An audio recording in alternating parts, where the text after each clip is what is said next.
Sir. ஐயோ வாங்க வாங்க சாப்பிட வந்தீங்களா? ஆமாங்க, ஹோட்டல் தானே? ஹோட்டல் தாங்க, உட்காருங்க. சரிங்க சார். ஆமா, நீங்க யாருங்க? ஓனர். ஓனரா? ரொம்ப கலையா இருக்கீங்க. வாங்க வாங்க வாங்க. வணக்கம் சார். என்ன சாப்பிடுறீங்க? ஒரே ஒரு ஊத்தப்ப வேணுங்க. ஒரு நிமிஷங்க, முடிச்சா கேட்டு போங்க. சொல்லுங்க. என்ன பண்றீங்க? ஒரு சம்பு தண்ணி எடுத்துக்கங்க. அத தோசைக்கல்ல ஊத்தி அதுக்குன்னு வழக்கமா ஒரு விளக்கமாறு வச்சிருப்பீங்கல்ல? ஆமாங்க. அத அடிப்பக்கமா திருப்பி சரிங்க. வரட்டுன்னு ஒரு 4 இழுப்பு இழுத்து சரிங்க. நல்லா கழுவி விட்டுருங்க. சரிங்க. ஒரு கிண்ண நிறைய மாவு எடுத்து பெரிய ரவுண்டாவும் இல்லாம சின்ன ரவுண்டாவும் இல்லாம சரிங்க. பொதுவா ஒரு ரவுண்ட ஊத்தி 4-5 வெங்காயத்தை போட்டு அள்ளி பொடி பொடியா நறுக்கி அப்படியே மேலாப்ல பரபர தூவி விட்டு சரிங்க. ஒரு நீளமான காரட் எடுத்து அதையும் பொடி பொடியா நறுக்கி சரிங்க. அப்படியே மேலாப்ல பரபர தூவி விட்டு சரிங்க.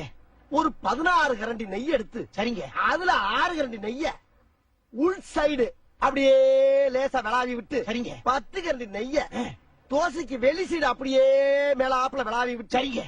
இட்லி பொடி இருக்கு பாத்தீங்களா, அத அப்படியே அள்ளி மலை சாரல் மாதிரி அதை மேலாப்ல பரபர அப்படியே பேய விட்டு சரிங்க. பொத்துனாப்ல அப்படி ஒரு பருத்து இப்படி ஒரு பருத்து அப்படி பரட்டி விட்டு அப்படியே ரெட்டி கலர்ல முருக விட்டு அழகா மடிச்சு கம ஒரு ஊத்தப்பத்தை எடுத்துட்டு வாங்க. சரிங்க. அண்ணனுக்கு